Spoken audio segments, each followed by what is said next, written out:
Please like, share, subscribe my channel for more videos. किसी जंगल में रानो नाम की एक चिड़िया रहती थी जो कि बहुत ही मेहनती थी। वो हर वक्त किसी न किसी काम में लगी रहती और उसके पड़ोस में एक कालू कौवा रहता था जो कि बहुत आलसी था। हर वक्त किसी न किसी दाव में रहता। बारिश ना होने की वजह से जंगल में दाने की बहुत कमी हो गई थी। एक दिन पारो को ख्याल आया क्यों न जंगल के खाली हिस्से पर कुछ गंदम बोई जाए। इसमें मेहनत तो लगेगी लेकिन दाना आसानी से खाने को मिल जाएगा। उसने सोचा, शायद मैं अकेले ये काम नहीं कर पाऊंगी। क्यों ना मैं अपने पड़ोसी कालू कौवे को इस काम में शामिल कर लूं। इससे मेरा काम भी आसान हो जाएगा और कौवे को भी खाने के लिए दाना मिल जाएगा।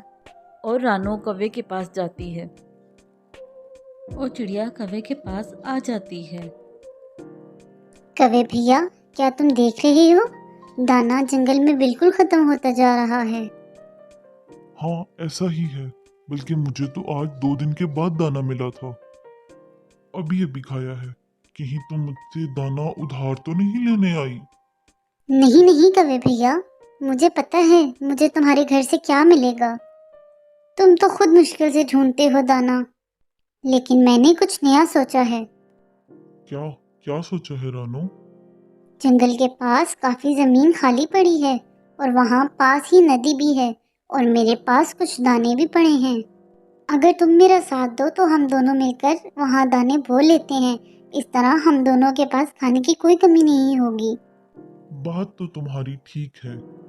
काम मिलकर कर लेंगे और जो फसल होगी वो आधी तुम्हारी और आधी मेरी। तो फिर चलो, आज हम जाकर जमीन को नरम करते हैं क्योंकि बीज नरम जमीन में ही उगता है। ऐसे अचानक तुम बता रही हो। ऐसे करो, आज तुम जाके जमीन नरम कराओ। बाकी का काम कल मैं कर लूंगा।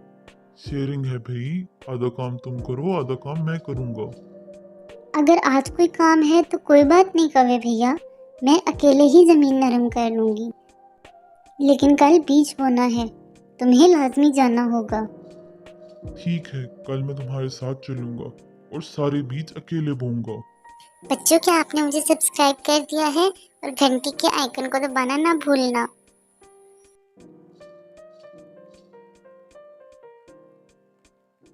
सख्त गर्मी में धूप छांव की परवाह किए बगैर रानो चिड़िया जमीन को नरम करती है और थक हार के शाम को अपने घर जाती है। और सुबह होते ही रानो के पास जो दाने पड़े होते हैं वो लेती है और कौवे के पास आ जाती है। आओ आओ रानो, मैंने कल सोचा था कि तुम्हारे पास जाऊं, पर धूप बहुत ज्यादा थी इसलिए ना आ पाया। वैसे जमीन अच्छी तरह नरम की है ना तुमने? शेयरिंग का मसला है। कौवे भैया, मजाक अच्छा कर लेते हो। हाँ, मैंने अच्छे से नरम कर दी थी जमीन, लेकिन काम आज भी बहुत है। आज दाना बोना है। अरे, ये कोई बड़ी बात नहीं। मेरे दादाजी जब जिंदा थे तो मैं उनके साथ जाया करता था। वो बहुत अच्छी तरह दाना बो लेते थे। मैंने उनसे बहुत कुछ सीखा है। अच्छा, तो फिर चलो।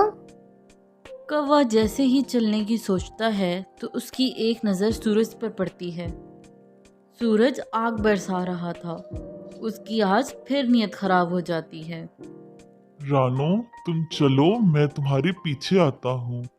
छम छम करता आता हूँ, काका करता आता हूँ। और रानो चिड़िया फिर से अकेली चली जाती है। चिड़िया अकेली ही दाने लेकर खेत में आ जाती है और एक एक करके दाना बोना शुरू कर देती है और मुड़ मुड़ के कौवे को देखती है, लेकिन कौवा अभी भी ना आया। फिर वो थक हार के अपने घर वापस चली जाती है। कौवा सामने ही बैठा था।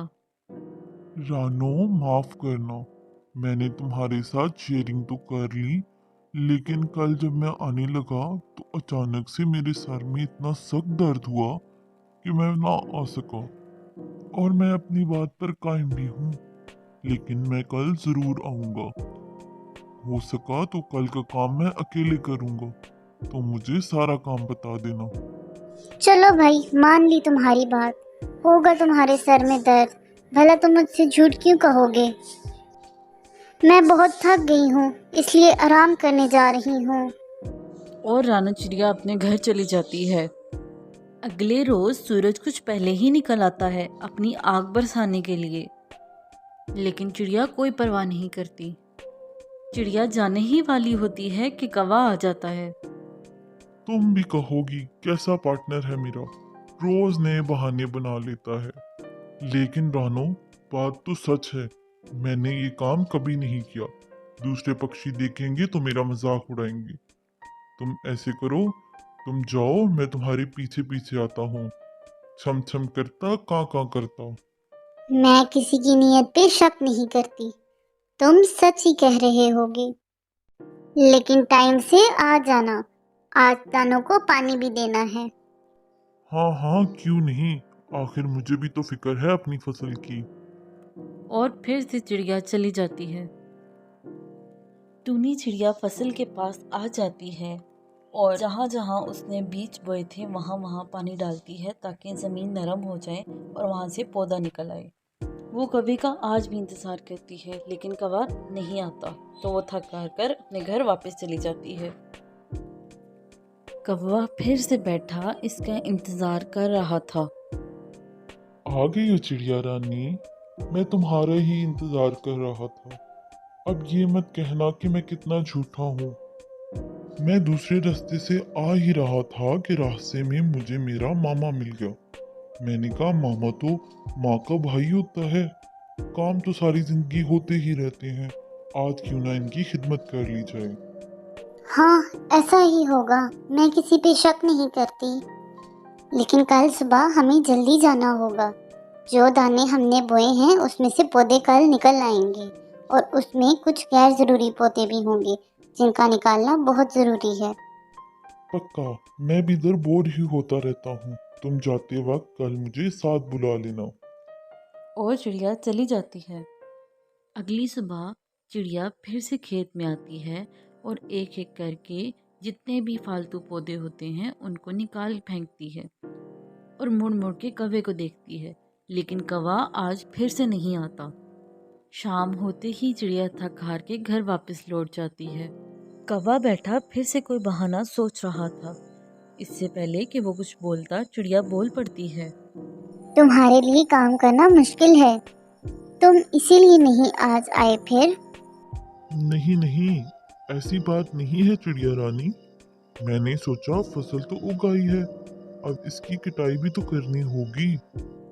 इस तेज धूप में अगर हम दोनों बीमार हो गए तो फसल की कटाई भला कौन करेगा। बस यही भला सोचा मैंने तो। ऐसे ही दिन और रात गुजरते गए। कौवा भी बड़ा सियाना था। वो जानता था कि फसल अब तक तैयार हो गई होगी। वो खुद से ही चिड़िया के पास जाता है। रानो चिड़िया, कटाई कब करनी होगी फसल की? मेरे दादा के हिसाब से कटाई तो आज ही हो जानी चाहिए। ये हिसाब तो तुम्हारा बहुत पक्का है। हाँ, कटाई तो आज ही करनी है। हाँ ना, मैं इसीलिए आया हूँ। अब ये ना कहना कि मैं कोई बहाना करने आया हूँ। मेरे दादा की एक त्रंती पड़ी है, वो तेज नहीं थी, मैं उसको तेज कर रहा था, तो सोचा मैं तुम्हें पहले बताऊं। तुम ऐसे करो, तुम जाओ, मैं पीछे आता हूँ, छम छम करता, काका करता। हाँ, वो त्रंती तो बहुत जरूरी है, तुम जल्दी आ जाना। और चिड़िया चली जाती है। रानो चिड़िया सारे पौधे अपने चोंच से ही निकालकर एक जगह इकट्ठे करती है और फिर इनसे दाने अलग करती है और स्ट्रॉ अलग करती है। अभी शाम होने को ही थी कि कौवा भी आ जाता है। हाँ जी रानो, हो गया सारा काम। लगता है मैं कुछ लेट हो गया। मैंने सोचा कि अगर मैं आज भी ना गया तो रानो मेरा विश्वास नहीं करेगी। बादल आ रहे थे, मैं इसीलिए भागा, छम छम करके, कां कां करके तेज भागा।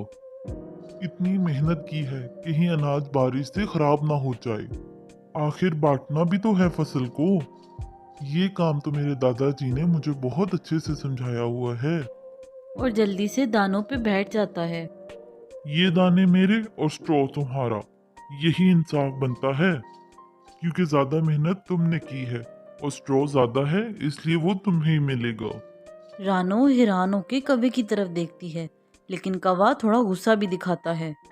जाओ जाओ जल्दी जाओ, अपना स्ट्रॉ समेट लो, बारिश आने वाली है। और बेचारी चिड़िया खामोश होकर स्ट्रॉ के पास बैठ जाती है और अचानक बारिश होना शुरू हो जाती है। चिड़िया तो स्ट्रॉ में जगह बनाकर वहाँ पर छुप जाती है, लेकिन कौवा लालच में आकर दानों के अंदर छुप जाता है। ज़्यादा बारिश होने की वजह से फिसलकर सारे दाने कौवे के ऊपर गिर जाते हैं और कौवा लालच की वजह से अपने अंजाम को पहुंच जाता है और वहीं मर जाता है। इस कहानी से हमें ये सबक मिलता है कि कभी कभी बहुत ज़्यादा लालच हमें ले डूबती है।